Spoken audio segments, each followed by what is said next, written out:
इस टेंस का प्रयोग वहां होता है जब हम भविष्य में किसी कार्य के बिल्कुल एक समय में जब वो शुरू होगा उसका हम अनुमान पहले से ही क्लियर कर लेते हैं, पहले से ही लगा लेते हैं। तो इस टेंस को हम थोड़ा इसके बेसिक कॉन्सेप्ट के हिसाब से समझेंगे।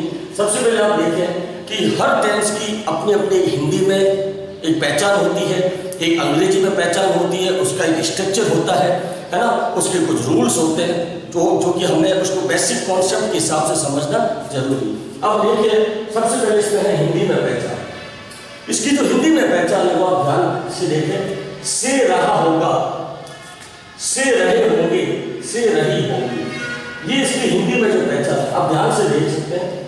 से रहा होगा, से रहे होंगे, से रही होगी। अब देखिए कि ये जो से वर्ड है, ये जो आप से शब्द देख रहे हैं, से, ये आपको ये दिखाते हैं इसकी हिंदी में पहचान कि मान लो सपोज दैट कोई हिंदी में सेंटेंस लिखा हुआ है कि वह कल सुबह 8 बजे से पढ़ा रहा होगा। वह कल सुबह 8 बजे से पढ़ा रहा होगा, से रहा होगा, से रहा होगा। आपने ध्यान से सुना, यानी कि हमने क्या है कि आज के दिन में हमने कल का एक अनुमान लगा लिया कि इतने बजे परफेक्ट इस टाइम पे इतने बजे से वह कल पढ़ाना शुरू कर देगा। यानी कि अपन अनुमान लगा देते हैं कि कल से वो 8 बजे से पढ़ा रहा होगा। ठीक है, तो ये नॉर्मली जो से वर्ड है वो से इसमें जरूर आता है। इसका जो है कि हिंदी में भी हम कहीं इसका सेंटेंस पढ़ेंगे तो से के साथ एक चलने वाली क्रिया होगी। तो ये जो से है, ये जो से है ये समय दिखाता है, ये समय दिखाता है। और इस से को समय के साथ दिखाने के लिए इसमें इस टेंस के स्ट्रक्चर में since plus for plus time का प्रयोग होता है। Since plus for plus time का प्रयोग होता है। उसका भी एक बेसिक रूल्स है जो मैं आगे बताऊंगा। तो आप देख सकते हैं कि से रहा होगा मतलब से के साथ वो स्थिति आगे भविष्य में निरंतर चलने की स्थिति बताती है। अब आगे इसके अंग्रेजी में पहचान देखें। अंग्रेजी में जो इसकी पहचान है वो है will, shall, have, been, verb की फर्स्ट फॉर्म प्लस आईएनजी। बहुत ध्यान से देखिए, will, shall plus have, been, verb की फर्स्ट फॉर्म प्लस आईएनजी, ये इसकी अंग्रेजी में पहचान है। अब आप देख सकते हैं कि मैं आगे आपको बताऊंगा कि जब अब हम जाएंगे अफर्मेटिव स्ट्रक्चर, जैसे कि हर टेंस के वैसे 4 स्ट्रक्चर होते हैं, लेकिन मोस्टली जो 3 स्ट्रक्चर पे चर्चा की जाती है वो अफर्मेटिव, नेगेटिव एंड इंटरोगेटिव। ये मोस्ट प्रोबेबली इनके जो 3 स्ट्रक्चर जो ज्यादा इंपॉर्टेंट रहते हैं। तो जैसे अफर्मेटिव स्ट्रक्चर वो आप देखिए जो कि जिससे सकारात्मक सरल वाक्य कहा जाता है, पॉजिटिव सेंस में लिखा गया वाक्य। सबसे पहले उसका स्ट्रक्चर इंग्लिश में आप देखेंगे, subject, will, shall, have, been, verb की first form plus ING, since, for plus time. अब वो ध्यान से देखिए, subject, will, shall, have, been. देखो हर टेंस में सब्जेक्ट कॉमन होता है और ऑब्जेक्ट कॉमन होता है, लेकिन बीच का जो मैटर होता है वो इंपॉर्टेंट है। तो यहाँ पे इसका बीच का हो गया will, shall, have, been, verb की first form plus ING and since, for plus time. ठीक है, अब आगे देखें कि हम अफर्मेटिव स्ट्रक्चर को एक छोटे हिंदी के लाइन के एग्जाम्पल से समझिए। लड़के 5 बजे से पढ़ रहे होंगे। एक अनुमान लगाया जाता है कि लड़के 5 बजे से पढ़ रहे होंगे। आप ये देख सकते हैं यहाँ पे टाइम दिया गया है, ठीक है, और यहाँ पे देखिए से आ गया और रहे होंगे। आपने यहाँ पे 3 चीजें देख ली, 1, 2 एंड 3। 5 बजे से पढ़ रहे होंगे, बराबर। अब आपको इस सेंटेंस को इंग्लिश में ट्रांसलेट करना है। तो सबसे पहले आपको ये कंफर्म करना है कि ये जो हिंदी में जो सेंटेंस है इसको किस टेंस में, मतलब कौन सी टेंस में बदला जाएगा। ऐसा तो है नहीं कि ये सेंटेंस आपने हिंदी में लिखा हो किसी भी टेंस में आप इसको ट्रांसलेट कर लो, ऐसा तो बिल्कुल नहीं होता। आप क्या करेंगे, बिल्कुल इसको हिंदी में इसको पहचानिए कि सेंटेंस किस स्थिति में, किस सर्कमटेंस में लिखा गया है। तो इसमें देखिए कि ये तो टाइम भी दिया है, बिल्कुल टाइम दिया है 5, और से रहे होंगे, ये दोनों चीज आ गई। से रहे होंगे, तो से रहे होंगे फ्यूचर परफेक्ट कंटिन्यूअस टेंस की हिंदी में पहचान है, बिल्कुल। अब इसका स्ट्रक्चर, जैसे कि पॉजिटिव सेंटेंस है तो इसका स्ट्रक्चर के हिसाब से हम इसको बदल देंगे। The boys will have been, क्योंकि ये प्लूरल है तो इस हिसाब से विल हैव बीन आ गया। Will have been studying since 5 o'clock, since 5 o'clock। तो आप देखिए कि बिल्कुल हमने सेंटेंस को किस हिसाब से बदला, आप बीच में इसका पूरा देख लीजिए। Will have been studying since 5 o'clock, since 5 o'clock। जैसे स्ट्रक्चर में दिया गया है अफर्मेटिव स्ट्रक्चर में कि वर्ब की फर्स्ट फॉर्म प्लस आईएनजी के आगे सिंस फॉर प्लस टाइम। तो देखिए यहाँ पे अगर जब क्लॉक आया 5 o'clock 6 o'clock, क्लॉक की टाइमिंग होती तो वहां पे सिंस लग जाता है। तो आपने देखिए इसको बिल्कुल परफेक्ट रूप से आपने इसको इंग्लिश में ट्रांसलेट कर लिया, फ्यूचर परफेक्ट कंटिन्यूअस। अब आगे जाते हैं नेगेटिव स्ट्रक्चर। जो नेगेटिव स्ट्रक्चर है यानी नकारात्मक वाक्य जिसमें नॉट लगा हुआ, नकारात्मक वाक्य, तो बिल्कुल एक नॉर्मल एग्जांपल से देखेंगे। वह 3 वर्ष से कठिन परिश्रम नहीं कर रही होगी। आपने अनुमान लगाया कि जनरली कोई पढ़ रहा है और वो देखें आने वाले टाइम में किसी एग्जाम में वो सक्सेस नहीं हुआ या कुछ भी हुआ जो भी है, तो आप एक अनुमान लगाते हैं कि वह 3 वर्ष से पढ़ नहीं रही होगी, वह 3 वर्ष से नहीं पढ़ रही होगी। ठीक है, तो आपको उसको इंग्लिश में ट्रांसलेट करना है। तो जैसे नहीं रही होगी, से नहीं रही होगी, देखो ये आप देख सकते हैं से भी आ गया और रही होगी भी आ गया। आपने ध्यान से देखा, से भी आ गया और रही होगी भी आ गया, और एक समय भी दिया है 3 वर्ष। अब जैसे सीधी सी बात है कि फीमेल है तो आप आगे सी लगा दीजिए। She will not have been working hard for 3 years, for 3 years, for plus time, time of duration, time of duration. तो आपने देख लिया इसको किस तरह बनाया कि यहाँ पे आपको जो सब्जेक्ट है, सब्जेक्ट लिखने के बाद आप देखें कि विल सेल में से आपको जो प्रयोग करना है, तो प्लूरल है तो आपने विल लगा, सॉरी फीमेल है तो आपने विल लगा दिया।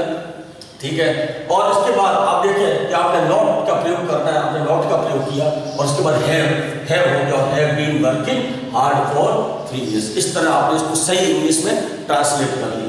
अब हम जाते हैं इंटरोगेटिव स्ट्रक्चर। इंटरोगेटिव का मतलब होता है प्रश्नवाचक। जब हम किसी को क्वेश्चन करते हैं तो इसमें इंटरोगेटिव स्ट्रक्चर, पहले इसका स्ट्रक्चर देख लेते हैं।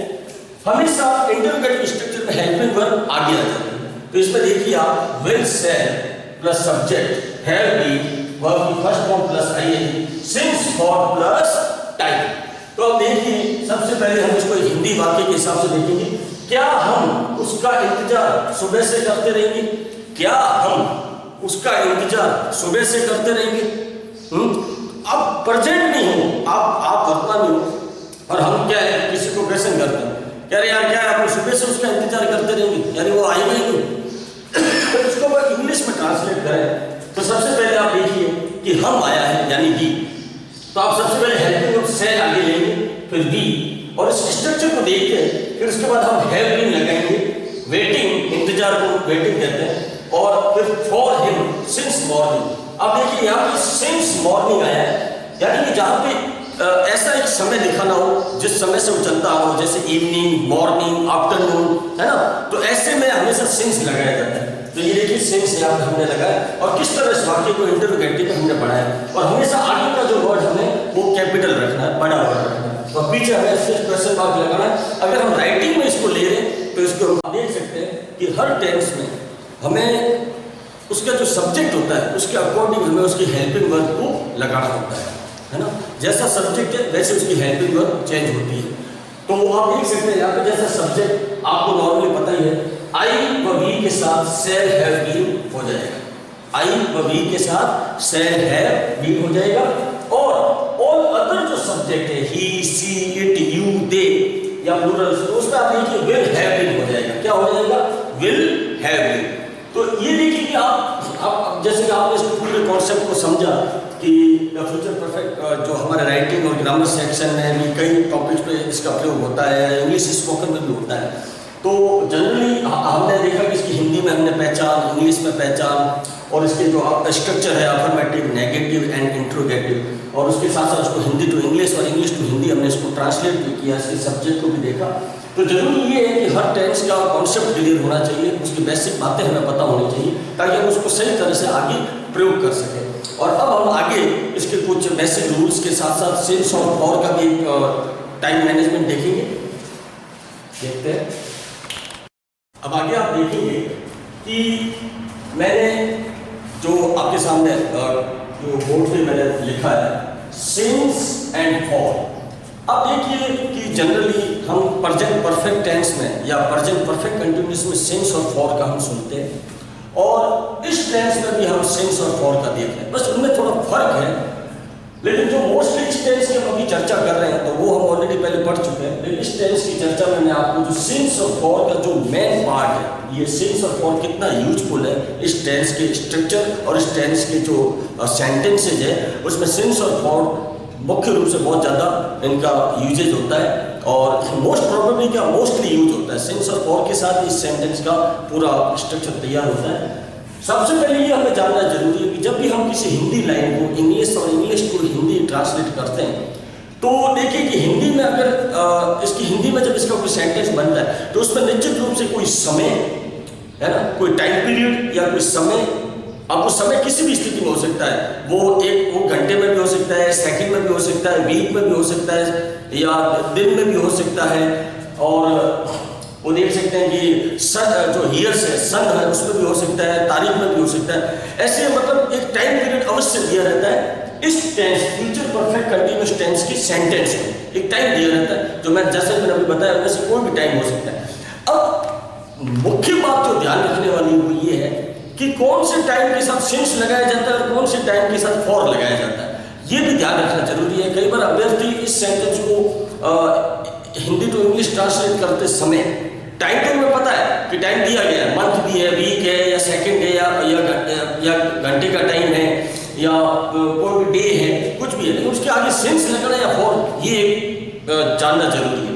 तो आप देख सकते हैं मैंने अपनी टेबल के माध्यम से आपको दिखाया है। सबसे पहले आप सेंस का देखें। सेंस वहाँ लगता है जब किसी टाइम को आप पॉइंट आउट करते हैं, किसी समय को आप पॉइंट आउट करते हैं, तो उसमें कौन कौन से समय पे आपको सेंस लगाना है। सबसे पहले आप देखें जहाँ पे कोई ऐसा कोई समय हो कि भाई कोई चीज इतने बजे, जब कोई समय दिया जाता है कि इतने बजे, 5 बजे, 10 बजे, 8 बजे, तो देख सकते हैं 5 o'clock, 8 o'clock, 7 o'clock, जब ऐसा कोई समय दिया रहा हो सेंटेंस में तो वहां पे हमेशा सेंस लगता है।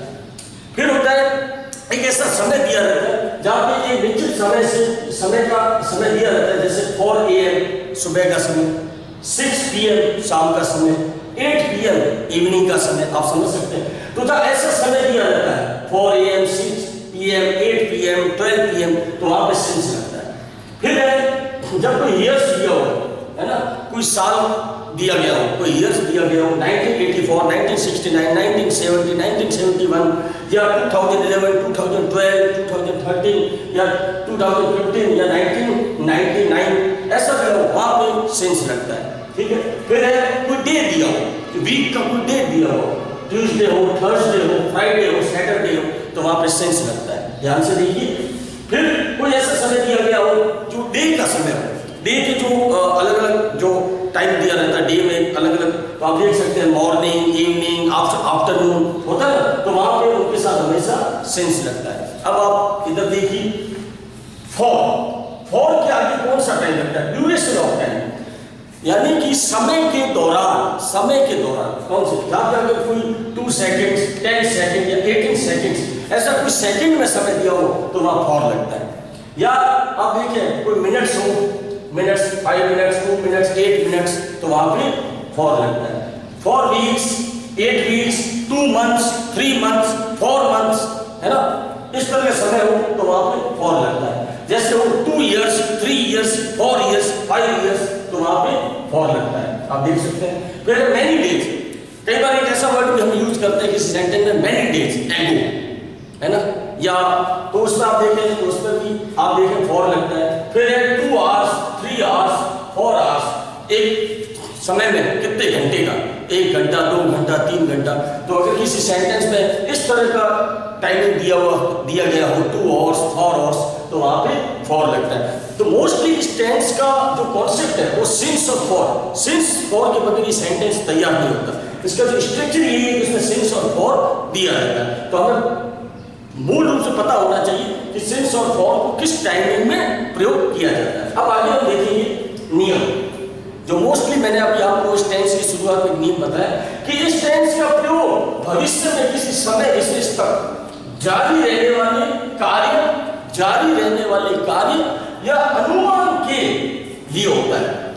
अनुमान के लिए कि हम कल के लिए कोई अनुमान लगाते हैं कि वह कल सुबह 8 बजे से पढ़ा रहा होगा, यानी हमने आज वर्तमान में कल का एक निश्चित एक अपने आप में पूर्ण अनुमान लगाया। परफेक्ट का मतलब क्या होता है? अपने आप में पूर्ण, एक पूर्ण अनुमान लगाया।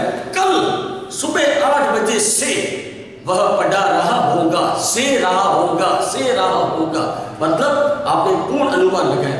ठीक है, तो ऐसे समय के लिए या ऐसे अनुमान के लिए इस टेंस का प्रयोग होता है जनरली। अब देखें इसके जो दो मुख्य पॉइंट है वो ध्यान देने होंगे, क्योंकि ये दो मुख्य पॉइंट के थ्रू हम ज्यादातर देखते हैं हमारे राइटिंग और ग्रामर सेक्शन में इनसे जुड़े हुए क्वेश्चन भी बनते हैं और इसके सवाल भी आते हैं। तो आप देख सकते हैं सबसे पहले जो मैंने आपको पॉइंट बताया, by plus time future perfect continuous since और प्लस टाइम।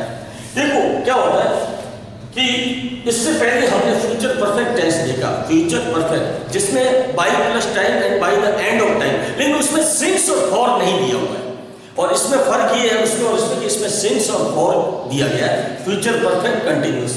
तो ये देखिए कि कोई ऐसा सेंटेंस हो जिसमें आप देखिए कि जहां पे अगर ये बाय प्लस टाइम आया है तो बाय प्लस टाइम शुरू में भी आ सकता है और एक लंबा सेंटेंस है उसमें बीच में भी आ सकता है, लेकिन जहां पे भी बाय प्लस टाइम आया है उसके जस्ट आगे आपको ये बनना है फ्यूचर परफेक्ट कंटिन्यूअस और उसके आगे निश्चित रूप से सिंस फॉर प्लस टाइम दिया रहेगा। यानी जहां कहीं पर भी सेंटेंस लंबा हो, जहां कहीं पर ये अगर दो वर्ड आपको नजर आवे है ना, और उसके साथ साथ ये अगर नजर आवे सिंस पहला ये और बीच में किसी लंबे सेंटेंस हो ये दो वर्ड आपको नजर आवे सिंस फॉर प्लस टाइम या बाय प्लस टाइम, तो उसके बीच में आपको फ्यूचर परफेक्ट कंटिन्यूअस भरना है। ठीक है, और कोई ऐसा सेंटेंस हो जिसमें ये दिया गया है और ये नहीं दिया गया है तो वहां पे आप भरेंगे फ्यूचर परफेक्ट। क्या भरेंगे? फ्यूचर परफेक्ट, जो मैं पहले वीडियो में बता चुका हूं। तो ये इसको ध्यान रखना है। आप देख सकते हैं उदाहरण के जरिए by the end of this month आ गया, ये बाय ये टाइम बराबर, ये क्या आ गया? We shall have been working, we shall have been working, और उसके आगे आप देखें for plus 2 months, for plus 2 months. बिल्कुल क्लियर है। तो ये मैं इसलिए आपको बता रहा हूं कि राइटिंग सेक्शन में जब Hindi to English, English to Hindi हम ट्रांसलेट करें तो इसका प्रयोग कर सकें। उसके बाद अगला जो इसका मेन पॉइंट है time clause. Time clause in present, मतलब प्रेजेंट का कोई समय दिया गया हो तो उसके आगे आपको फ्यूचर परफेक्ट कंटिन्यूअस भरना है, जिसके साथ साथ सिंस फॉर प्लस टाइम दिया जाएगा। एक उदाहरण से आप समझिए, व्हेन ही अराइव्ड, अराइव्ड ये प्रेजेंट हो गया, प्रेजेंट सिंपल, बिल्कुल एक क्लॉज के साथ इन्होंने प्रेजेंट सिंपल की स्थिति दी। तो उसके जस्ट आगे आपको will have been, shall have been, verb first form plus ING भरना है। तो इसके साथ साथ प्रेजेंट टाइम के साथ साथ सिंस फॉर प्लस टाइम अवश्य दिया जाएगा। तो ऐसी स्थिति हो जहां पे प्रेजेंट सिंपल टेंस हो और आगे सिंस फॉर प्लस टाइम हो तो वहां बीच में आपको फ्यूचर परफेक्ट कंटिन्यूअस का स्ट्रक्चर भरना है, will, shall, have been, verb की फर्स्ट फॉर्म प्लस आईएनजी। तो जनरली आप देखिए मैंने आपको इसके सामने कुछ बेसिक बातें, कुछ नियम बताए, इससे हमारा कॉन्सेप्ट क्लियर होता है और राइटिंग और ग्रामेटिकल सेक्शन में हम इसको बहुत अच्छे से यूज कर सकते हैं। Stay and safe at home.